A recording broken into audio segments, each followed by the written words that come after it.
Good morning, everyone, and welcome to Day 3 of IEEFA 2022. We will now begin the session.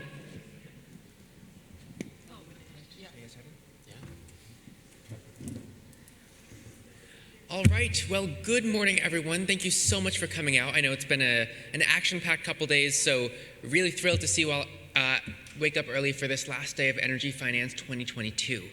My name is Chung. I am a student at Harvard University, where I study the history and political economy of the climate crisis. And this past summer, I had the honor of interning with IEEFA, where I was proud to help contribute to their most recent report, Two Economies Collide, on the case for divestment and responding to climate risk from an institutional investor standpoint. We are so thrilled today to be discussing that report and broader questions of what endowments and pension funds and other investors should do in response to climate change. And we are thrilled to have a fantastic panel for doing so. I'm just going to briefly introduce them. Today we're joined by Cohn. Dan is a global energy transition researcher at IEEFA. His research focuses on fossil fuel divestment as a method to protect institutional funds from the volatility associated with the global commodity prices and the fossil fuel industry. We're also joined by Heineken, a senior attorney in the Climate and Energy Program at the Center for International Environmental Law. Her work focuses primarily on holding financial institutions accountable for their climate impacts. Prior to joining CL, Hana was a senior campaigner on responsible finance at the Rainforest Action Network. Louise Yeung is Chief Climate Officer in the Office of the New York City Controller. Louise is tasked with tracking the city's progress in meeting climate commitments, driving climate action and investments in the private sector, and bringing a climate justice lens to the city's budget. Previously, she served as Director of Resiliency at the New York City Department of Transportation and Energy Vice President of Asset Management for the New York City Economic Development Corporation. We're also joined by Ornati, whose professional career has focused on implementing financial empowerment programs in Latin America and New York City. She co-founded 350 Brooklyn in 2015 and has been working on the TIAA Divest campaign ever since. We're so thrilled to be discussing these matters with this absolutely wonderful panel. So before we get into it, I'd just like to invite up Dan to give a brief overview of this recent paper and lay out the case for what divestment looks like in present market environments. Dan?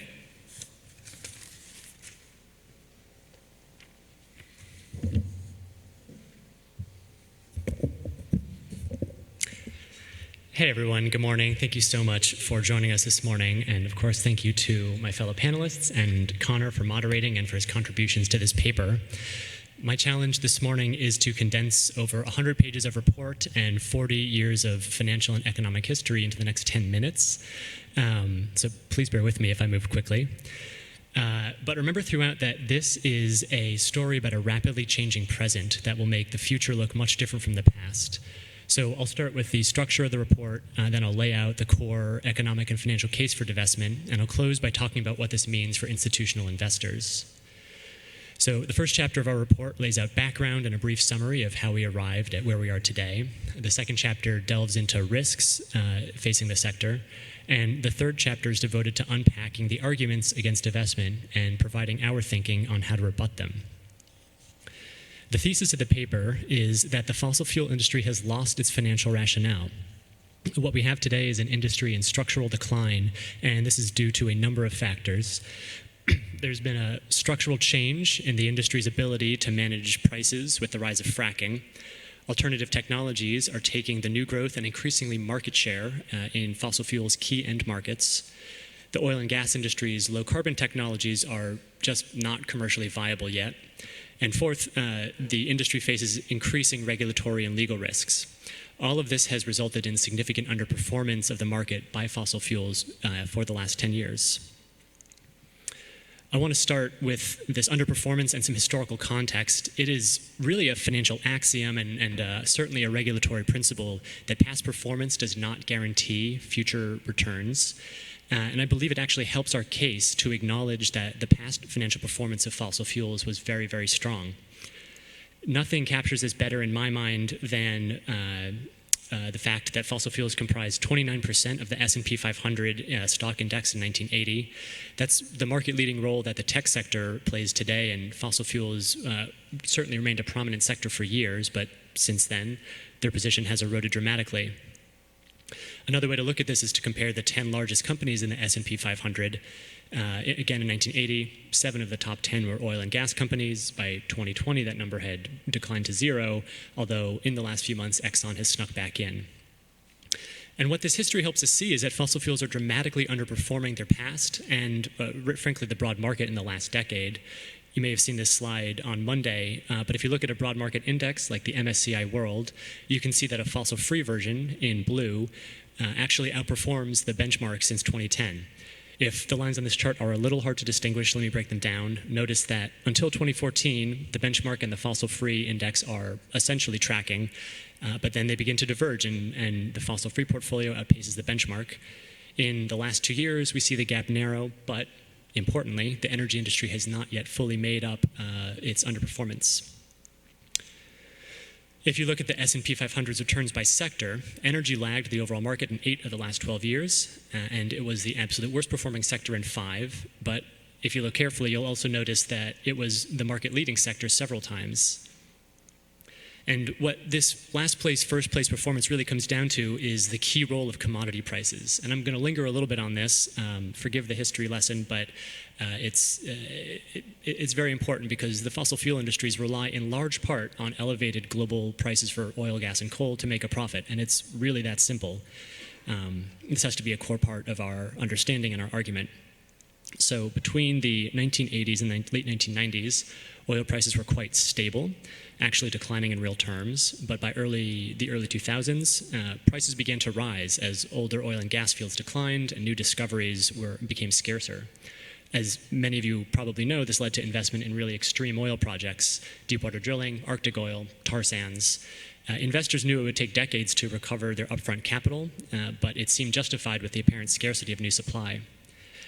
The rising prices that you see in the middle of this chart here actually gave us something else, which was shale drilling, technological innovations, fracking, directional drilling, others were deployed by the oil and gas industry, and with the narrative of scarce oil, Wall Street poured in capital, prices boomed. Shale oil flooded the markets, prices began to slump, and Saudi Arabia and OPEC piled on by increasing their own production to try to drive the frackers out of business. What's important here is that this oversupply drove down prices. That's the big red arrow. This shrank revenues, vaporized profits, led to major asset write-offs, climbing debt loads, a string of bankruptcies, real financial deterioration on all fronts. And we even saw some things similar happen, though to a lesser degree, in early 2020.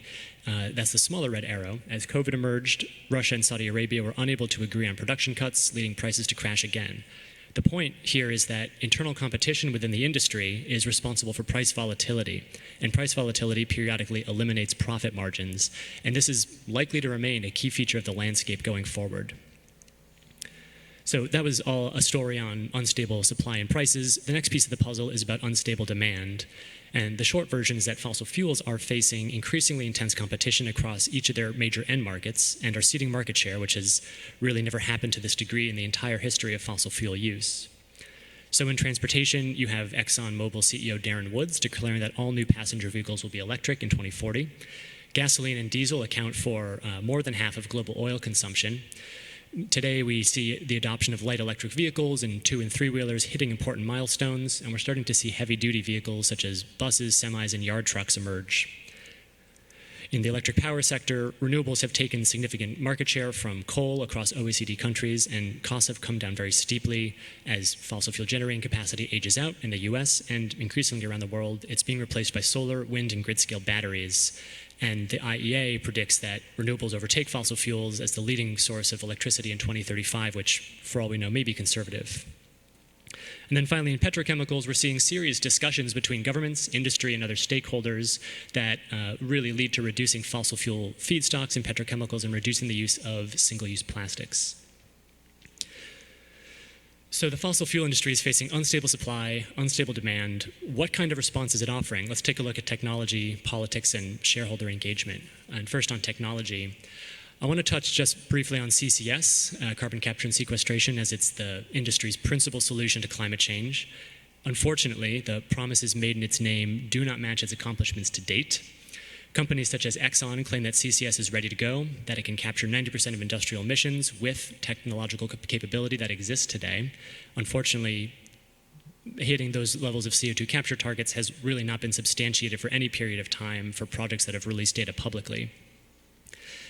Just a quick note on the financing. These projects still rely on multiple parties sharing risk with government support. This is not a sign of a mature technology. And in short, the summation is that CCS is not commercially viable as a broad response to the burning of fossil fuels.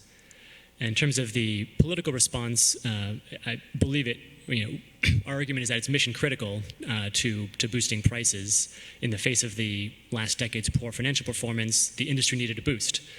That came in part from the supply-demand mismatch coming out of the pandemic, and of course, climbing prices were juiced by Putin's war.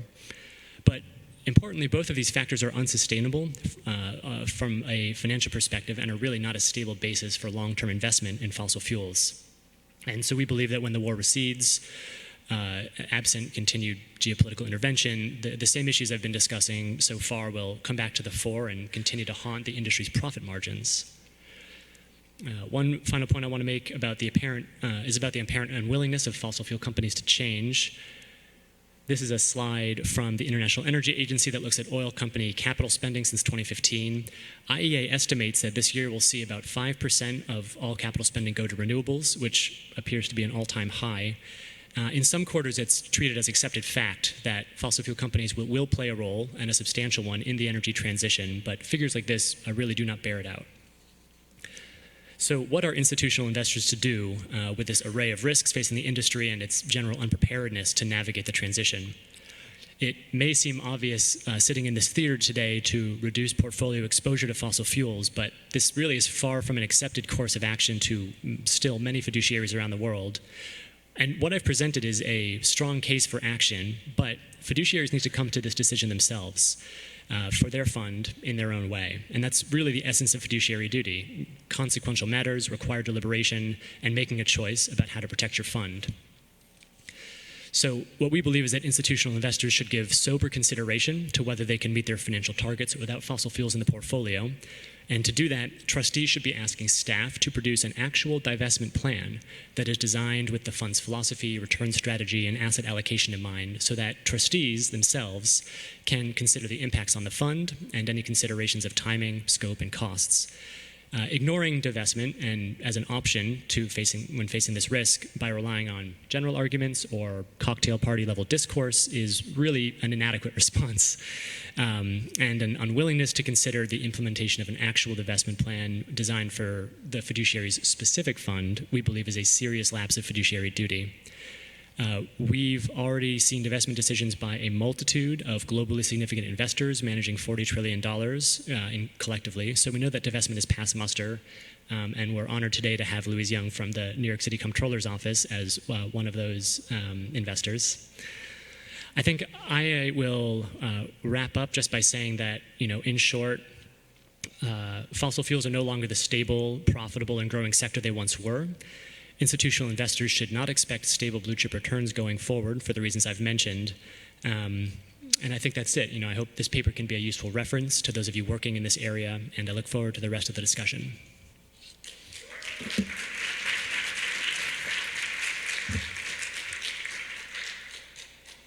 All right, well, thank you so much for that, Dan. So that's kind of a sense of how financial analysts are thinking about this question of what an institutional investor should do in a warming world. Next, I'd like to invite up Hana to give us a sense of how the legal community is thinking about these questions. Hana?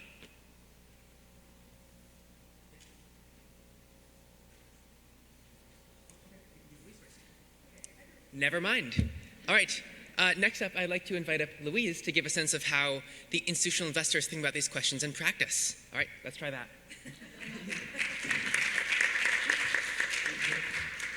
Good morning, everybody. I'm Louise Yeung, and I am excited to be the first ever Chief Climate Officer at the New York City Office of the Comptroller. Thank you. Here on behalf of Comptroller Brad Lander, and thank you so much for putting together this panel today. The New York City Comptroller is the custodian and investment advisor to the New York City retirement systems. These represent the fourth largest pension fund in the country, with 800,000 active members and beneficiaries and about $240 billion of assets under management. The comptroller's job is to assess long-term risks facing the City of New York, and it is undeniable that climate change is a substantial risk.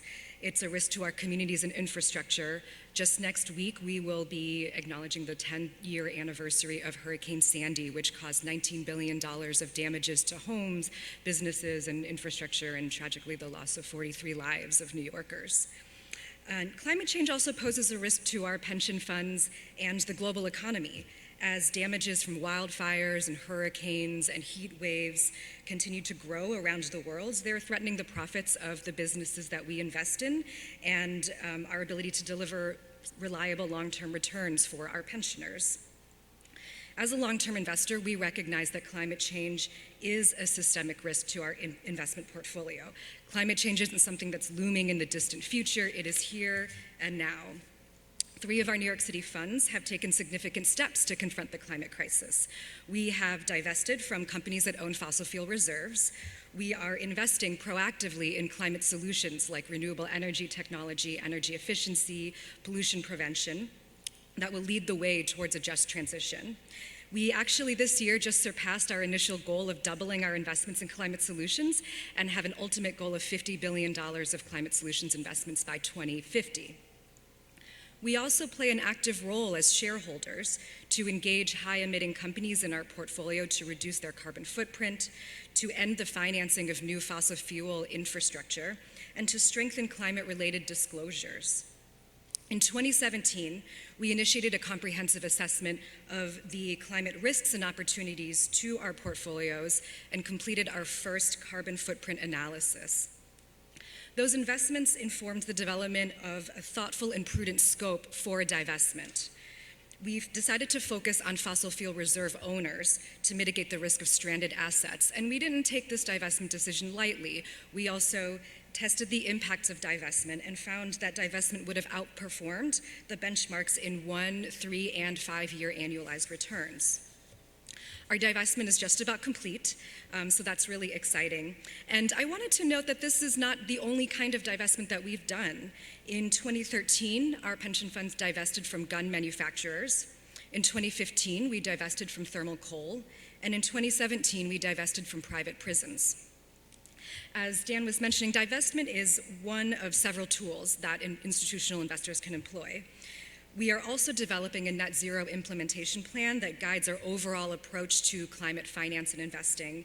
It will set benchmarks and targets for 100% of our portfolio to achieve net zero by 2040. It'll address emissions from scopes 1, 2, and 3.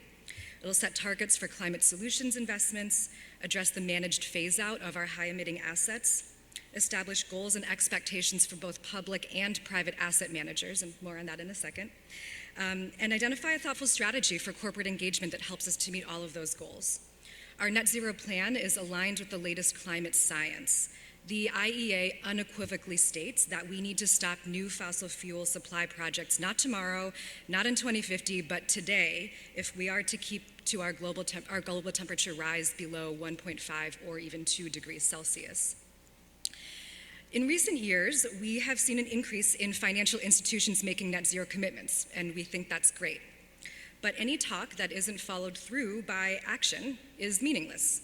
Last month, some of you may have seen that Comptroller Lander sent a letter to BlackRock CEO Larry Fink. BlackRock is our largest asset manager, and we need them to remain committed to their climate commitments. The global finance community has a really critical role to play in addressing climate change. Treasurers and attorneys general in red states are waging a war of political distraction against the idea that BlackRock might be doing the right thing for clients and investments by addressing climate risk in their portfolio. Just this month, we saw the state of Louisiana announce their divestment from BlackRock, only to shift their funds to JP Morgan Asset Management, which also has net zero and ESG goals. All to say, this is political theater. This is driven by the interests of local fossil fuel industry, and we and our pension funds are pushing back, but we cannot be the only ones. We also need our global financial institutions to play their part. Recently, banks have been making threats to withdraw from GFANZ, the Glasgow Financial Alliance for Net Zero, if they, say that they can't invest in new fossil fuel infrastructure, including new coal projects. And just this week, BlackRock has also said that it will continue to finance new fossil fuel supply. BlackRock and others are dismissing global scientific consensus from the IEA and from the Intergovernmental Panel on Climate Change about what it'll take to prevent irreversible global climate catastrophe. And the fundamental contradiction between BlackRock's statements and their actions is alarming. BlackRock cannot simultaneously declare that climate risk is a systemic financial risk and then argue that it has no role in mitigating that risk. We cannot achieve our climate goals without the active support of the financial institutions of our global economy who take net zero commitments seriously, and that must include an approach to keeping fossil fuels in the ground. I want to end by talking about a couple of common things that we hear about our decision to divest. So there's usually two criticisms. The first is that divestment puts shares in hands of other investors who don't care about climate change. And the second is that divestment doesn't change anything in the real economy. This is our response to those sets of criticisms. It's that divestment sends a strong message to companies that they're losing investor demand for polluting business models. We are doing our part with the New York City pension funds to lead by example and to show that divestment can be done prudently and is in alignment with safeguarding long-term investment returns. And let us not be fooled by these short-term price spikes that Dan so eloquently went through, based on the war that Russia is waging in Ukraine. This does not change the long-term systemic risk that climate change poses to the global economy and to the planet. But it'll take more than just our actions alone to do this. We want our leadership to galvanize other institutional investors and to show that with our collective impact, we can reduce the capital for fossil fuel companies and use our shareholder action and other tools and corporate engagement to hold these companies accountable, and we do urge other institutional investors to join us in this work. We need to look no further than the renewable energy sector as a testament to the power of what the financial institutions can do when we want to. The outpouring of investments in climate solutions has so dramatically reduced the cost of renewable energy that building and operating renewable energy systems is now cheaper than burning fossil fuels. But climate solutions alone are not enough to achieve what we need to do in the next 3 decades to keep our global temperature rise below 1.5 degrees and achieve net zero. Ultimately, it's going to take a collective effort to keep fossil fuels in the ground and protect the health of our planet and our economy. So I'm going to end it there and look forward to the discussion with my co-panelists. Thank you.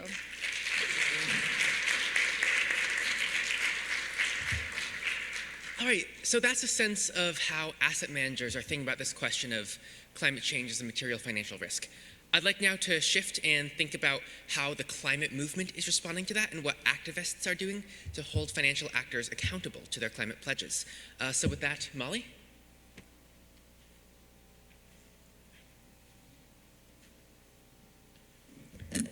Good morning. A pleasure to be here with you all at the wonderful IEEFA conference.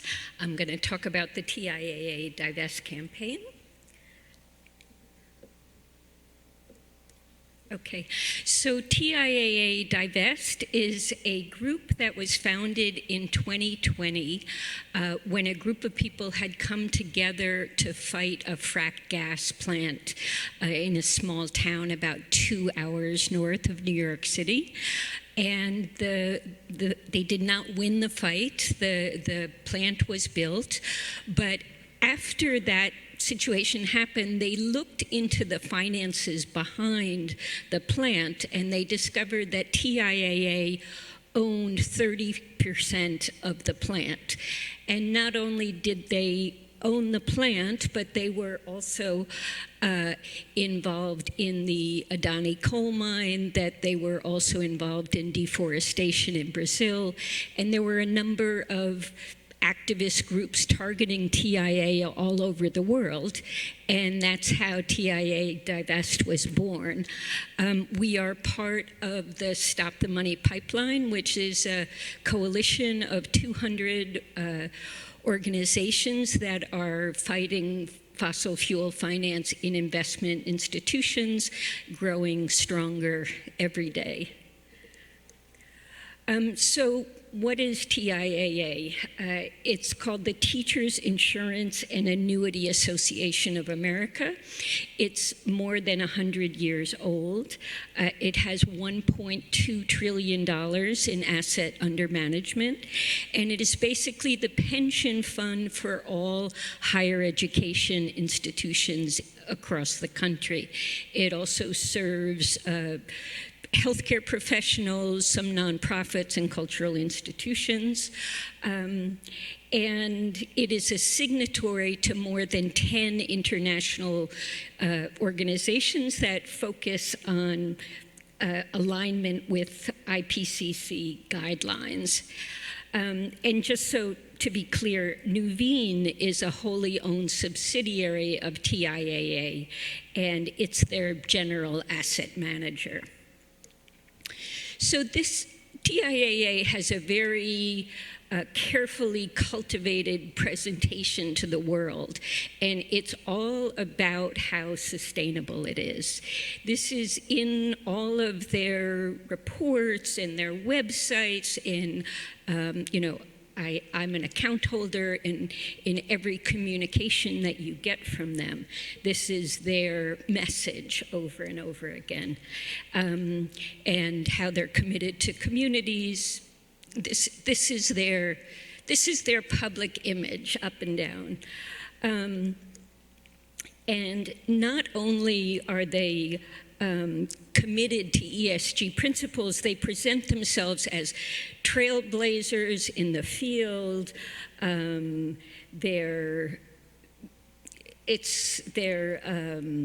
They advocate for other organizations to be also as responsible as they are. They're explicitly committed to transparency.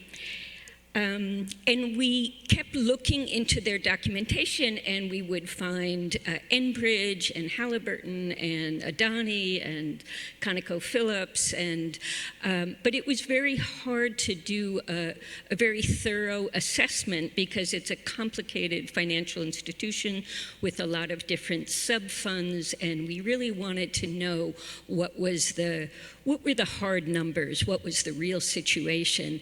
And so we reached out to some financial professionals to help us really dig into this information. And what we found is that TIAA has $78 billion in fossil fuel exposure, which is about 17.2% of its general account in 74 different fossil fuel companies. They are the fourth largest holder of coal bonds in the world. And they are also, sorry, there's an error there. They have 91 million in Adani ports, which helps facilitate the controversial Adani Carmichael mine. What's really important in these numbers is that they are high relative to their peer. It's not like they're just a diversified portfolio, and investors always make the claim they have to be diversified, they have to be in fossil fuels, but this is really above and beyond. Here is an example of their coal mines. Here they are with BlackRock, which is 10 times the size of TIAA, but they're at about a similar level of investment. And you can see that most of the coal bonds mature after 2030, some at 2050, some at 2070. They are also responsible for massive deforestation in Brazil.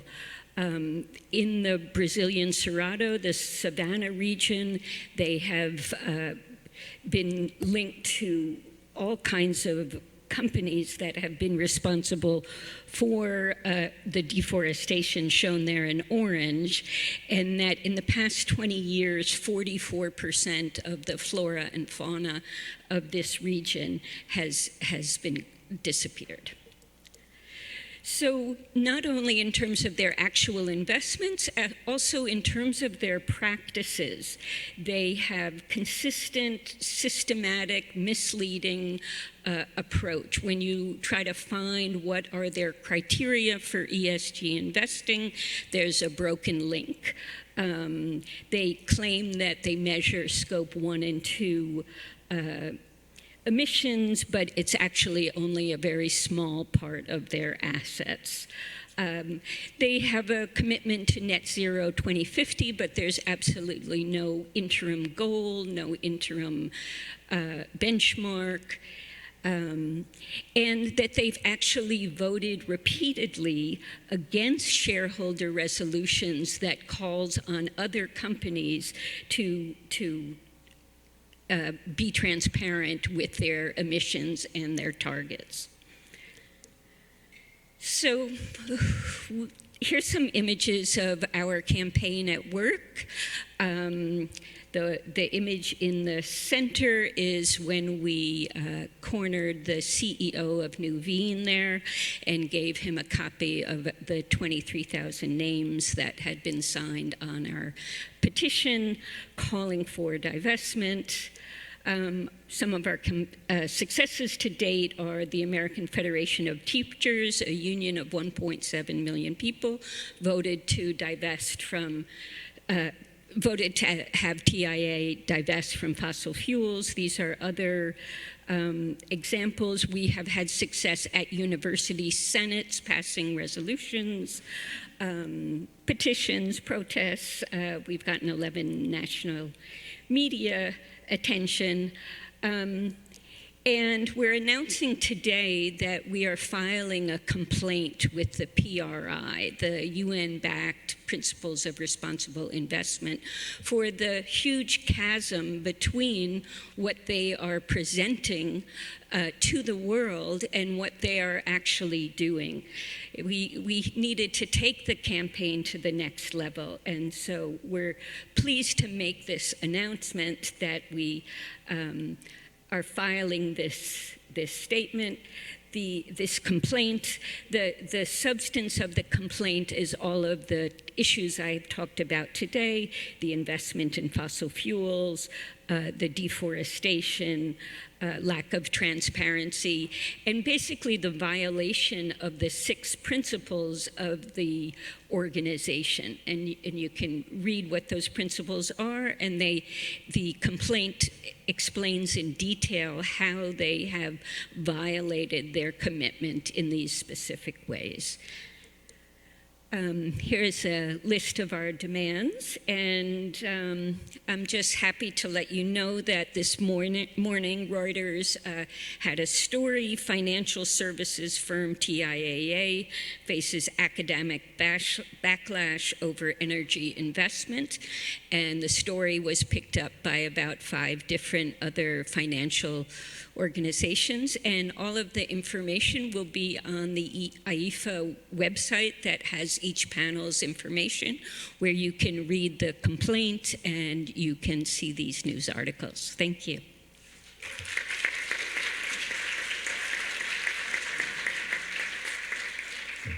All right, so Molly, you just gave us, you just drew out this really fascinating emerging discourse, which is the idea that fossil fuel heavy investment strategies may increasingly be imprudent investment strategies as the world warms. So to talk a little more about that and to give us a broader legal context about these questions of responding to climate risk, I'd like to invite up, finally, Hana. Thank you.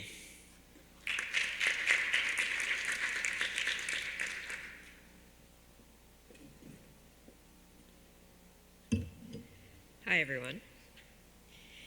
Hana Heineken. I'm at the Center for International Environmental Law. Pleasure to be here.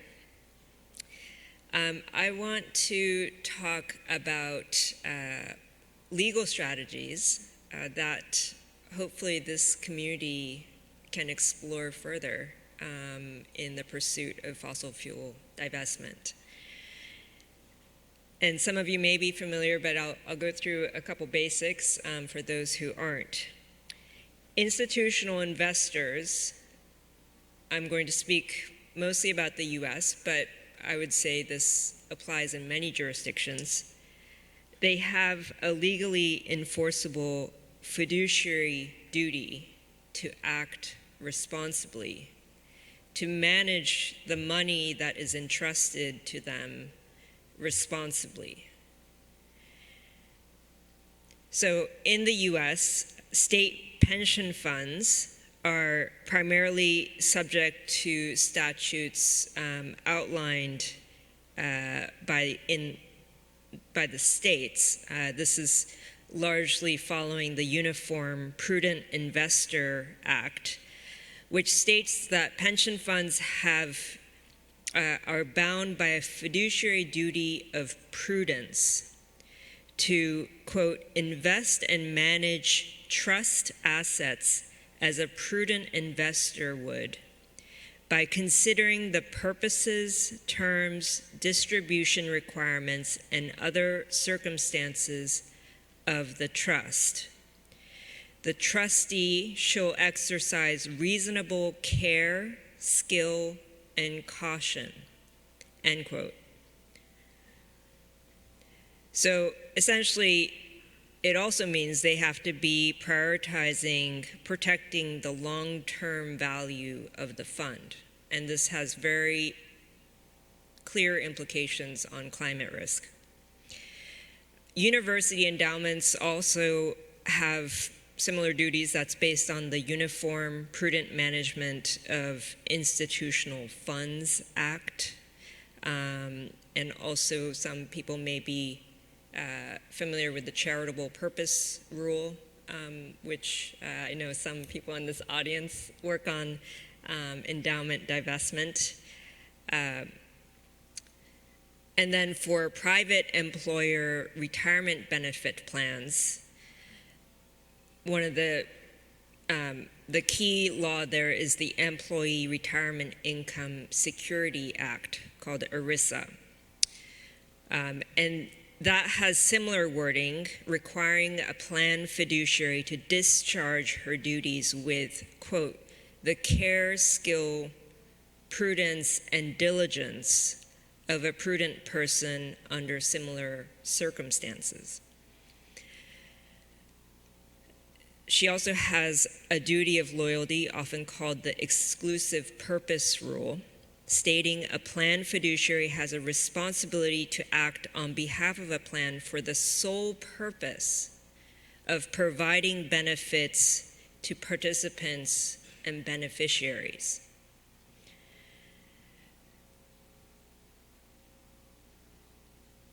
So this has very clear implications for climate risk. Climate risk is a financial risk. We heard that throughout this panel. When a fiduciary, right, those who manage these funds, identifies and acknowledges a risk, they are obligated to take action. This is based on a case called Chow versus Marino, which is also cited in the recent IEEFA paper. It affirmed that once a fiduciary is aware of a risk, action must be taken to address it. The mitigating actions should not be delayed. And they have to be precautionary in outlook and protect against predictable adverse outcomes. So a failure to consider climate-related risks, to take prudent steps to manage and mitigate those risks, for example, can constitute a violation of their fiduciary duties.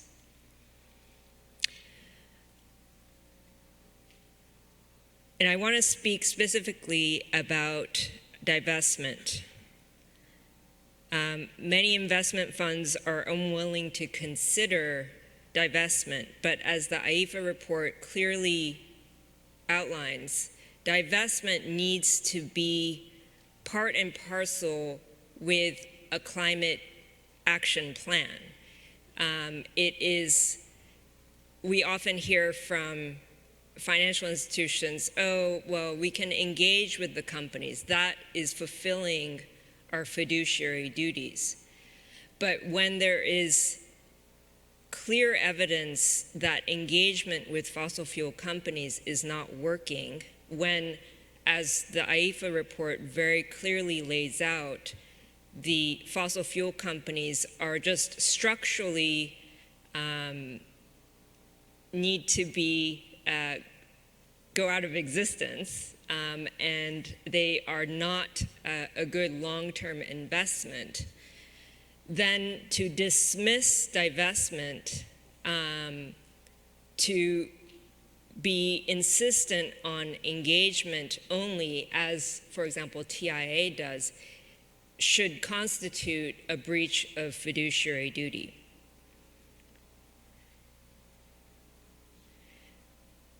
And I think the other aspect of it is that holding fossil fuel companies in one's portfolio is also jeopardizing the other investments in one's portfolio, because we know that climate risk is a systemic financial risk. And so if fossil fuel companies, as we know, is the largest contributor to climate change, then investing in that is actually leading to, is exacerbating the systemic financial risk. So I'm not going to reiterate what Dan said. I think, the issue that fossil fuel companies is a financial risk is very well laid out there. But I do want to touch on the one thing that, being from a legal organization, I think it's also important to recognize that increasingly fossil fuel companies are subject to litigation. And so that is also going to be affecting their bottom line. They do recognize that as a financial risk in their disclosures, right, to, for example, the SEC. And just today, the state of New Jersey filed a lawsuit against the big oil companies. So this is going to start showing up and having a material impact on their fossil fuel holdings. The financial institutions also need to recognize that they too face a litigation risk if they continue to hold fossil fuel companies, right? And Molly mentioned the PRI complaint. That is not a court of law, but it is quite significant because I think that many, for example, asset owners are demanding that that their asset managers, their investment partners, have PRI credentials. And so if, for example, TIA loses their signatory status at the PRI, that could actually have a material impact on them. Financial firms are also increasingly being sued for example, for false advertising. We just saw that in Canada with RBC, with HSBC over their advertising in the UK. And then there's firms like DWS who became famous for misleading on their ESG credentials. So what is a financial institution supposed to do? Our assertion is that divestment is essential for fulfilling their fiduciary duty. Engagement is not enough. And a financial institution has an obligation, for example, TIA has an obligation to at least come up with a concrete plan about how they may divest, how that will affect their portfolio, and to really put that on the table. And not doing so would be a violation of their fiduciary duties. And so I want to encourage, again, all of you to consider that dimension because there are, again, laws not exclusively in the US, but around the world that really lay out these fiduciary duties. And so, yeah, just want to end there and happy to take questions. Thank you.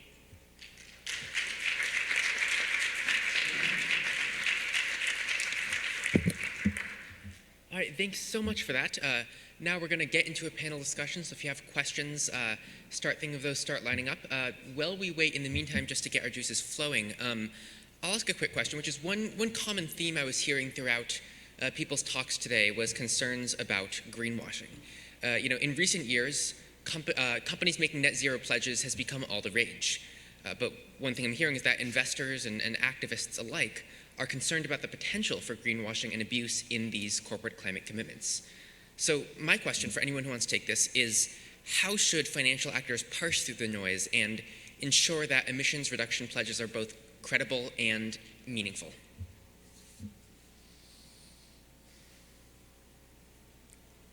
Thank you. I can start.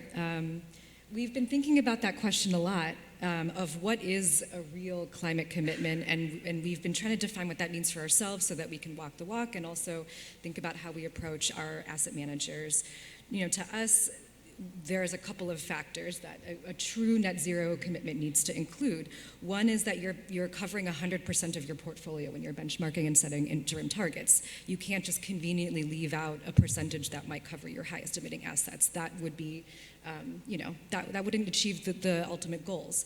We also really feel strongly that you have to address scopes 1, 2, and 3 emissions. There's a lot of debate about scope 3, and I think we all acknowledge that a lot of the methodology does require some refinement about how to count that.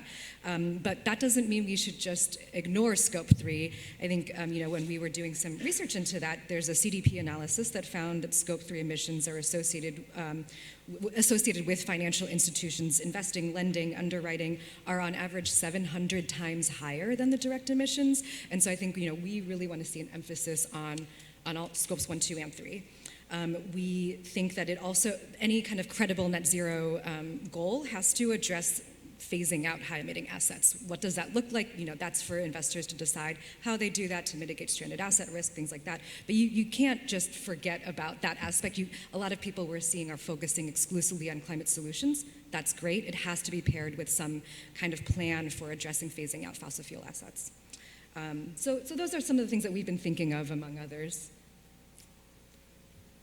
If anyone else has anything. Sure, anyone else want to take that one? Sure. Is this working? Okay. I think just to relate it to the TIA work, I think one of the reasons why their plan is not credible is because while TIA has put out a net zero by 2050 goal, which covers part of their assets under management, there's no interim benchmarks. There's no indication of what methodology they're going to use. So far, they have indicated that they won't measure scope 3, which is a very significant oversight. And I think that's,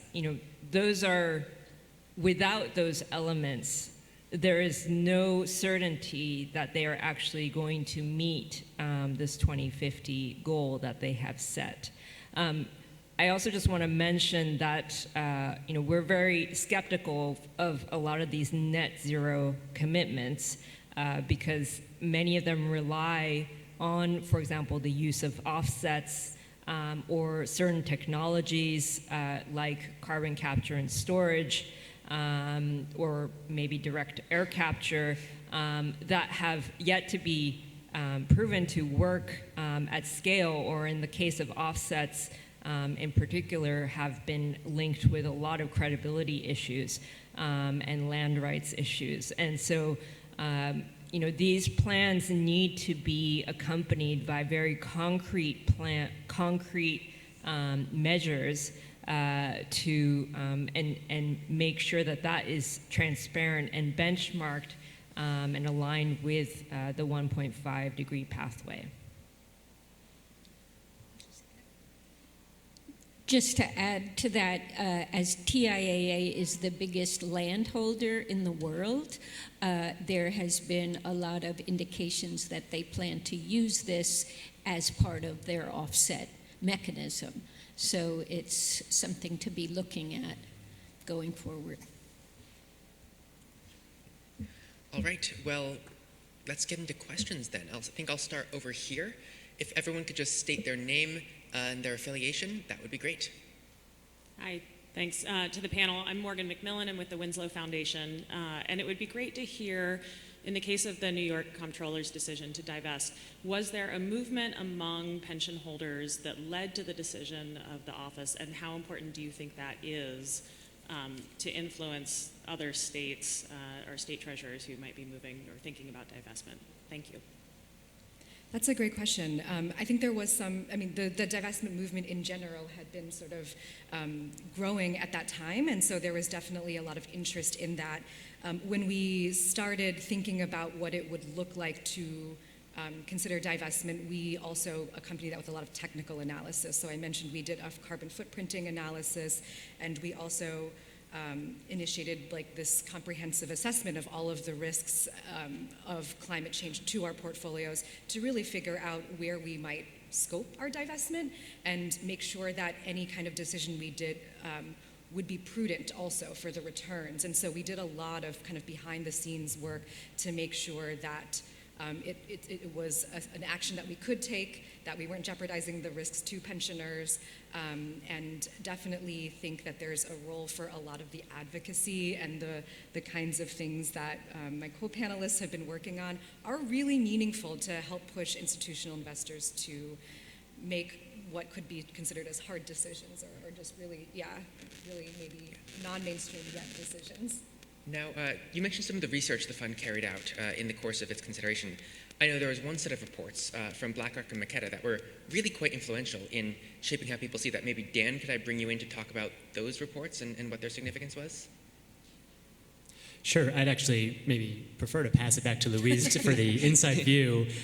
I'll just quickly mention that we have very few examples of investment advice that has been released publicly, or at least that is, so there are these reports from BlackRock and Makeda Investments Group that were released by the Comptroller's Office through a FOIL request in redacted form that really make the case for why divestment is fiduciarily responsible. But I'd love the inside view. To be honest, I wasn't there at the time. I just started in February, so I'm not sure if I can provide any additional detail, but I would love to follow up afterwards because I think it's an interesting set of questions. Wonderful. All right, we'll go over here. Hi, Lynn Archibald from Divest Princeton. I just wanted to follow on with what Hana was saying. I think that the legal avenue is very powerful because it speaks a lot to reputational risk.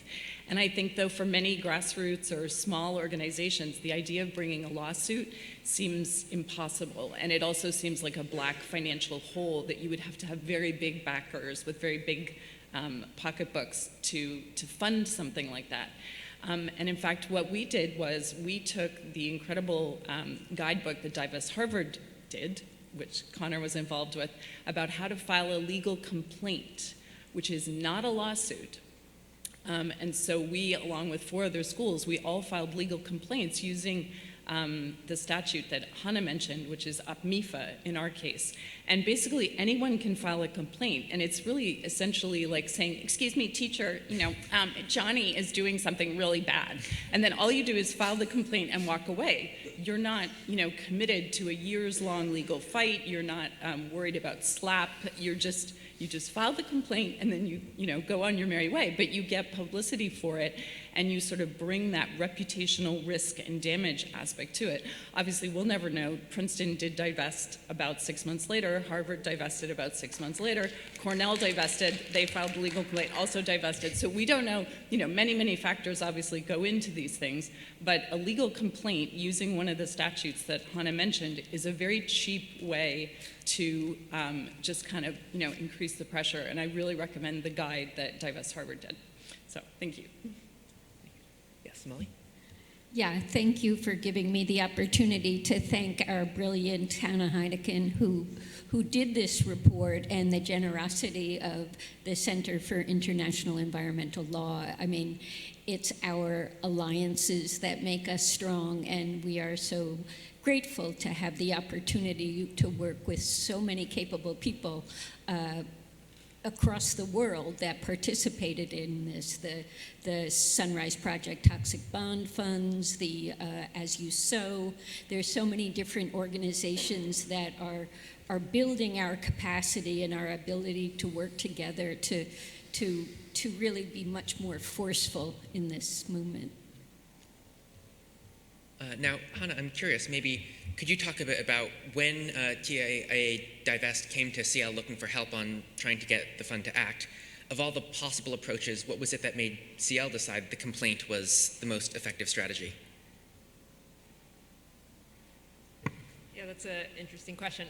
Maybe before I jump into that, I do want to just acknowledge that Divest Harvard and Divest Princeton, the complaints,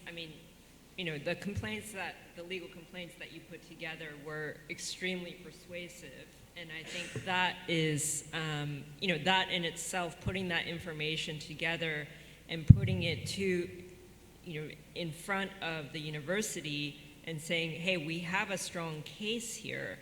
I think that, so the reputational risk, but also that, making those arguments, I think, was really important as well.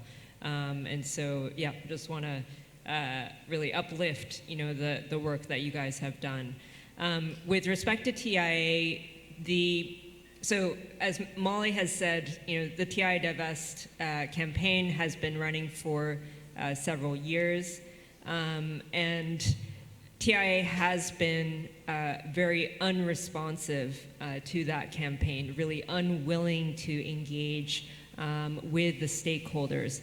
And so, we explored kind of legal avenues as well, but I think, the PRI has just become such an important, social license, this kind of certification for responsible investors. And a couple years ago, they had established this mechanism called this serious violations policy, in part to really respond to concerns that they were providing cover to investors who were claiming to be responsible, but in fact were not, and then were, as a result, jeopardizing the integrity of the principles for responsible investment. And so, we identified this mechanism as very appropriate for TIA Nuveen. Again, Nuveen is the subsidiary of TIA, and so they are the ones who are signatories at the PRI. But this, I think the two are kind of synonymous. And so, we will see what the PRI does, but certainly they have acknowledged receipt of the complaint and are reviewing it. There is precedent for such complaints being filed, and one of my former colleagues here at Rainforest Action Network was part of an initiative to bring a complaint regarding Liberty Mutual, an insurance company, for their investments in a coal mine in Australia, and which was successful. So want to encourage others to also explore this route, which I think is, the PRI is essentially, committed to and wanting to spread, credible, responsible investment. And so, we're hopeful that this will at least be given serious consideration. All right, in that case, we'll take a question over here. Hi, everyone. Thank you so much for really stunning presentation. Wow, that was loud. My name is Clara. I was the director of Divest Invest for 5 years, and I'm now going back to my own legal roots. I'm working on the Chevron Ecuador litigation, the $10 billion judgment of which has never been paid. I just wanted to take a moment because, you know, I worked on this cause from the very beginning when the students were, you know, the founders of the movement, and they really started with this ethical case that it's just wrong to destroy and burn down our future. And as the years went by, that ethical case was buttressed by the financial case as coal went through the ground and fossil oil, you know, rode its roller coaster of volatility. And then, you know, legal scholars and others started to really hammer on the fiduciary duty case, the legal case. So now we have this tripartite case that is so strong. And I just wanted to thank Louise. I know it preceded you, but back in 2018, when New York City divested in the spring, it lent such a huge wind to the back of the movement. And then we just marched into GCAS that fall, and we just kept telling that story, and it was so powerful. And then we stand today with $40 trillion in assets under management committed to divestment. And it's just a stunning display of the power of advocacy around divestment, and just super props to the students, Connor, and so many others that have led the charge. You know, then foundations came up behind and other institutional investors, but really the students deserve the bulk of the credit. Dan, I just wanted to say thank you to you for carrying the mantle that Tom and Kathy Hipple started with their first divestment report. And I called Tom earlier this spring and I said, look, you know, we have a problem with the Ukraine, you know, gas spike. What is this going to do to our divestment arguments? And, you know, here you are telling us that it's essentially the same as it's been the whole time. This is a temporary spike. The long-term money is in clean energy, and it's just a derogation of fiduciary duty. But my question is actually for Dan. You mentioned kind of in passing that petrochemicals weren't going to really make up the shortfall in demand. Meanwhile, it seems like petrochemicals are a really big threat. You know, it seems that that's a big play for the fossil fuel industry as EVs take up demand share.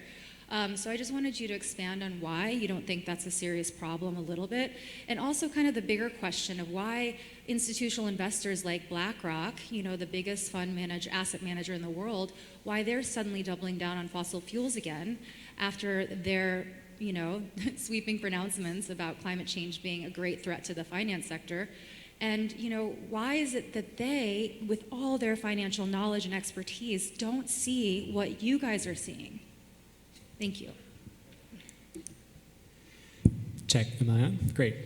Well, thank you for your kind words, Clara, and for all your work to have carried the torch for so long.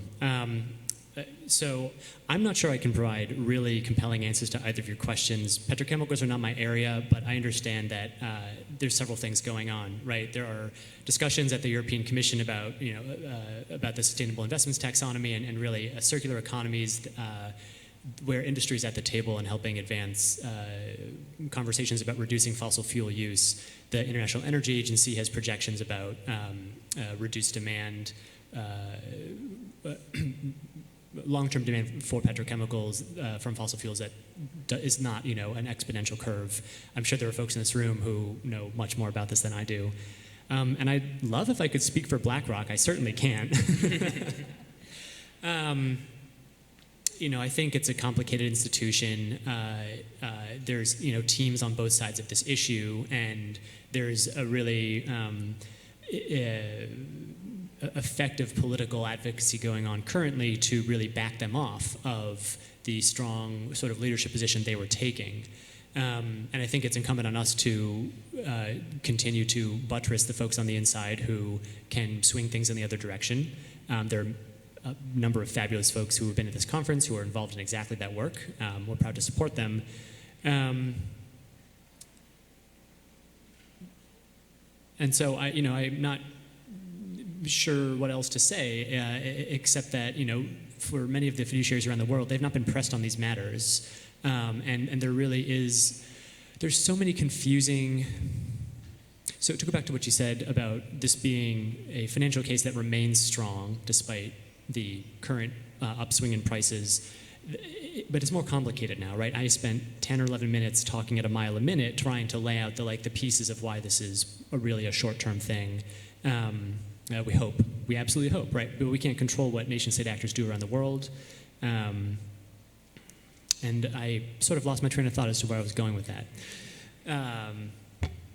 I think I want to hold it there, but sorry I can't speak for BlackRock. I wish maybe we should go see Mr. Fink and put some of these questions to him directly. Anyone else want to add something? Well, I'll just say when they respond to us, I'll let you know what they say. All right, cool. Next question. Hi, everybody. My name's Caleb Schwartz. I'm with the Rainforest Action Network. I also organize with the Divest Harvard Alumni Campaign and Stop Harvard Land Grabs. I just wanted to thank you all so much for your work and this presentation. To Molly specifically, I wanted to just say that I really admire the TIAA campaign because it not only has a really strong divestment rationale, but couples that alongside with both divestment from companies driving deforestation and focusing on TIAA's land grabs. And my question is related to that. The divestment movement as sort of a 10-plus year institution has all of these strong, very clear-cut moral, financial, legal arguments, analyses, and I think that the sort of emerging discussion around deforestation and divestment, both that in terms of divestment from companies, agribusiness, animal agriculture companies driving deforestation, but also dealing with the mess that institutional investors have made when they directly go and buy land, doesn't have the same sort of clear-cut analyses and movement support that divestment does. So my question broadly is, what can sort of the resistance to land grabs, the resistance to deforestation, learn from the lessons from the divestment movement?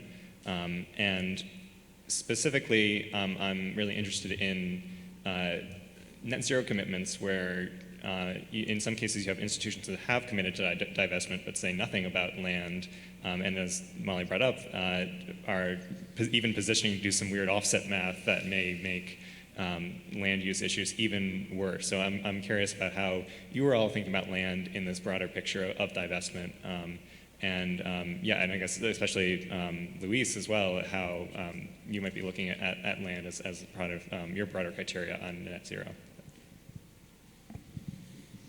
Yeah, it's been a really great learning experience to look at TIAA and what they're doing with land grabs and deforestation. And I agree, there's this kind of strange bias that fossil fuel divestment comes first, and then deforestation is, 5 years later, we're going to wake up and think, oh yeah, when all the forests are cut down, we should have been prioritizing that as well. I mean, it really has to be one and the same.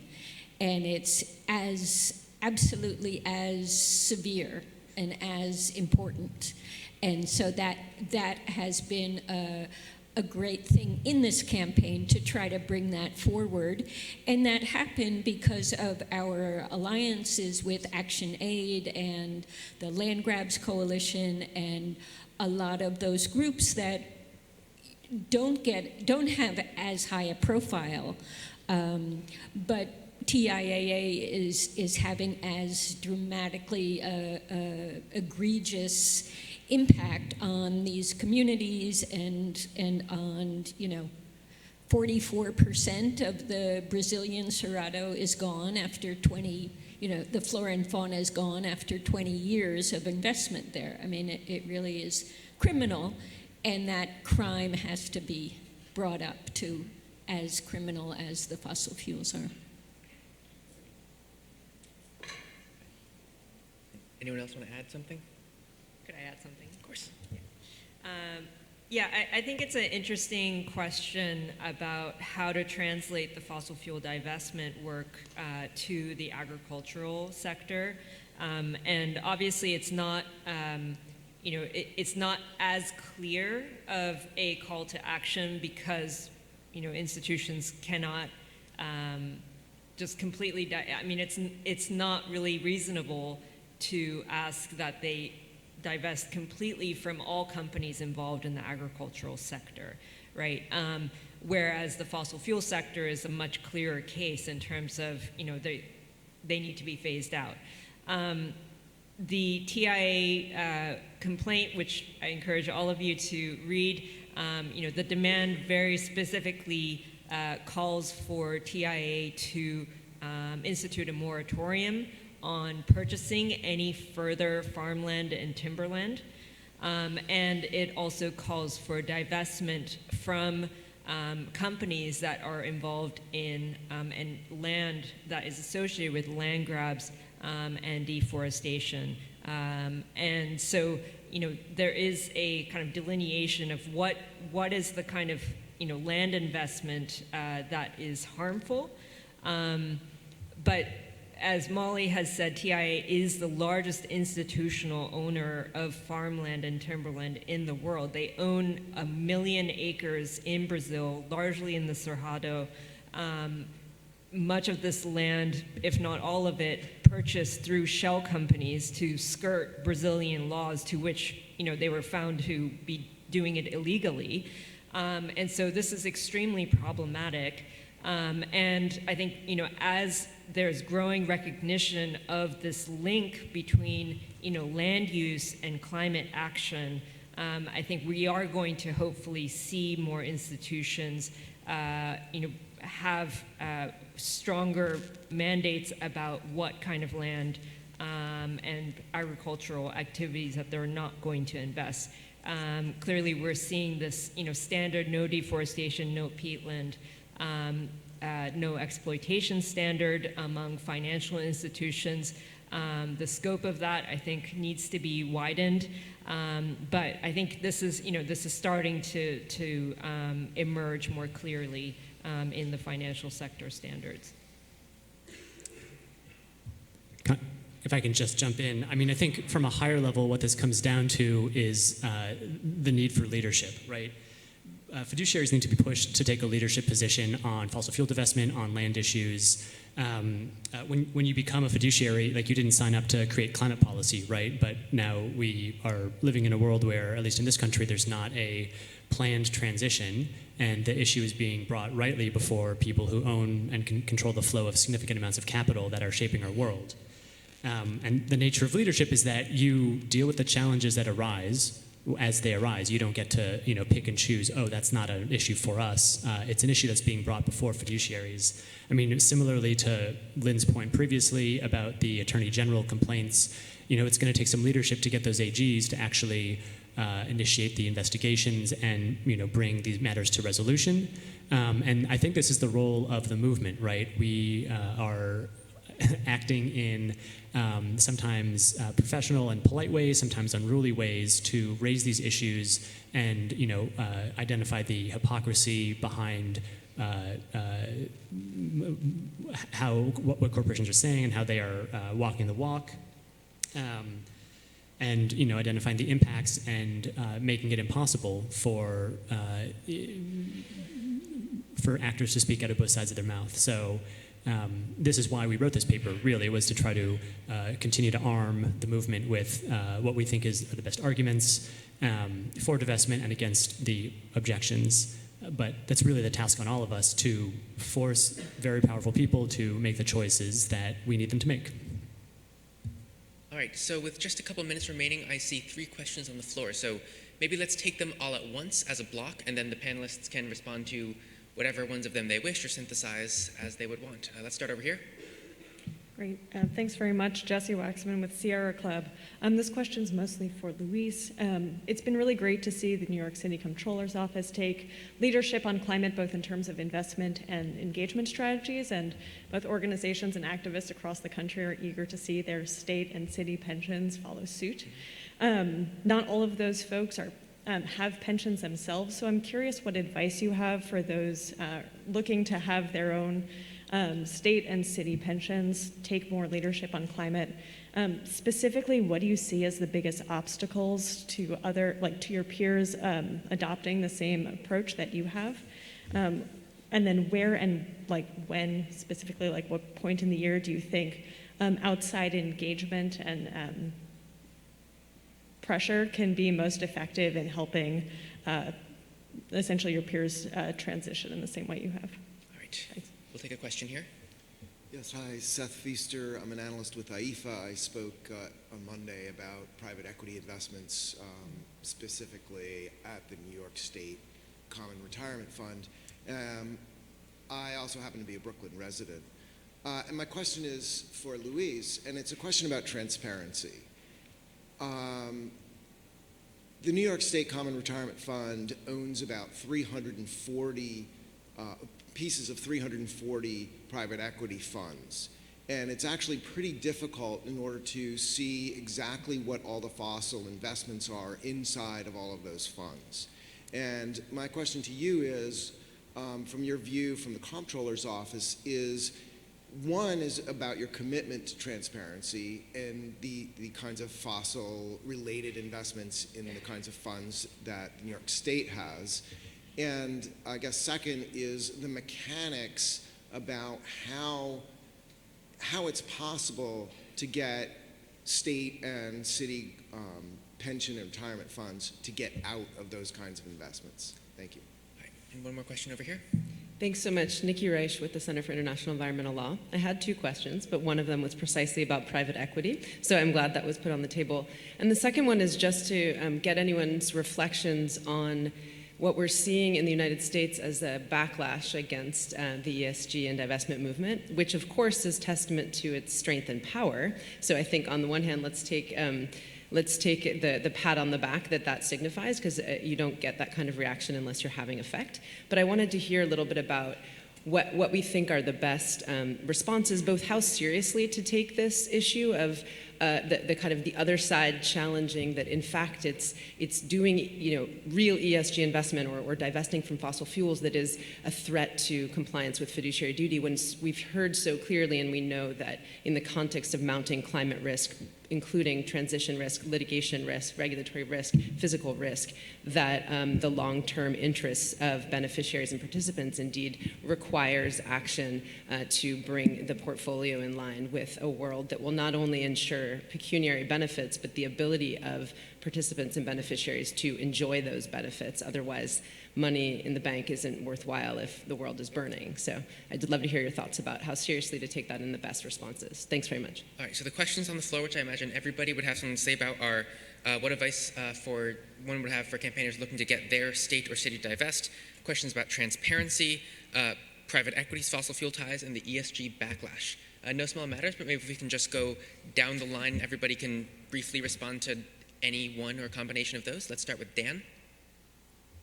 Sure, I'll try to keep it brief. There's lots of conversations happening about the anti-ESG backlash, too numerous to summarize here, but one of the important points, there's two important points. One, what the state treasurers and legislatures and AGs are doing is by and large devoid of a principled application of law. And so I think Louise used the phrase political theater. It's very apt. But it goes back to the point about leadership. Someone is going to have to challenge them. And so people are figuring out all kinds of ways to do that as we speak. The second point is that what they're aiming for would, in terms of undercutting the ability of companies to consider ESG risk considerations in investment decision-making, if the attorneys general are able to, for example, bring cases before a pliable federal judiciary, who knows how far they're going to get. They may well end up turning long-standing precedent on the appropriateness of risk management tools on its head. So I would take these things very seriously, and I don't think that we as a movement are the only actors that can or should be responding here. I think we need to do our best to be reaching as deep into the corporate world as we can to find those folks who are directly targeted by the anti-boycott laws to take a leadership role. Yeah, maybe to build on where Dan started, I would add to, in terms of the backlash around ESG, we have been really kind of going back to the core fiduciary obligations, and we are treating climate risk as part and parcel of our fiduciary duty, and that to us feels like the strongest way to continue to talk about our role in this space without giving any credence to some of the claims that have been kind of bubbling up. In terms of private equity, it's a hard question, and I would love to follow up with Seth or others in IEEFA who work on this with our investment team and maybe talk through some of the specific questions you have. So would love for that to be a standing offer to you, Seth, about what are, I see a thumbs up from you. That sounds great. You can maybe connect via Dan. And then in terms of Jesse's question around other places where the state or elected fiduciary may not be interested in divestment or other kinds of climate action, I would say, there's been a growing and rightful kind of alliance between the climate movement and the labor movement, and I would think about starting there too. These are our pensioners are mostly union represented, and that is likely the case for many other public sector workers in other states and cities, and kind of thinking about how we work across these different movements to push on leadership would be great. And in terms of your specific question on when is the most effective time, I would say any time is a great time to push elected treasurers or fiduciaries. And I think, kind of echoing a lot of the themes here, I really, from now that I am in this kind of position, in this kind of office, the voice of the climate movement is so powerful. It gives us analytical kind of arguments to build upon. It gives us a way to kind of demonstrate and apply that leadership, and we really believe in working in coalition with partners in this space. And so I want to, acknowledge the hard work that everybody has collectively done here that allows us to divest and to be a thought leader and to kind of act in a way that we feel really proud of. And so just ending on that note, thank you so much. Yeah. In terms of the political backlash, I do want to direct people back to the IEEFA paper, which really goes into that issue in a substantial way and is just a tremendous resource. But it's like Exxon in the 80s, and it's denial and doubt, and those campaigns are funded by Charles Koch, and it's the power of the fossil fuel industry that would rather poison the planet and everyone on it for the sake of their profits. I mean, I think the fossil fuel industry has to be targeted in such a heavy-hitting way so people really understand what they're doing, because they are relentless, and we have to be as strong in opposition. There is a campaign called People versus Fossil Fuels that's being lifted up by a number of different organizations, and I think that's trying to do that. Regarding the Republican backlash, I think ultimately, what they're doing is preventing the financial institutions from being able to exercise their fiduciary duties.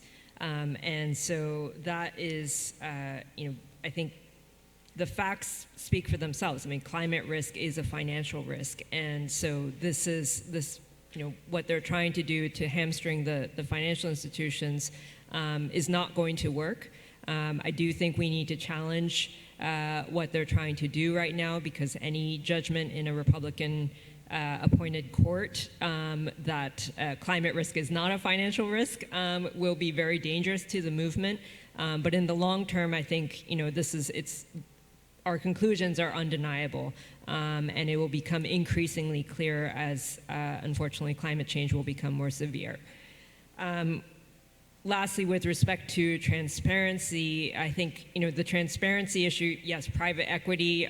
I was told that in the private equity panel discussion, the Nuveen also came up as an owner of a fossil fuel infrastructure, and I think ensuring that financial institutions are disclosing the entirety of their portfolio, scope 1, 2, and 3, and how they are measuring those emissions is incredibly important because, as long as these aspects remain murky, it creates really the ability of financial institutions to hide. So yeah, keep demanding transparency, and then we can demand further accountability. All right, well, that brings us to time, but thank you so much to everyone for joining us today. We encourage you to check out the report on the IEEFA website, and thank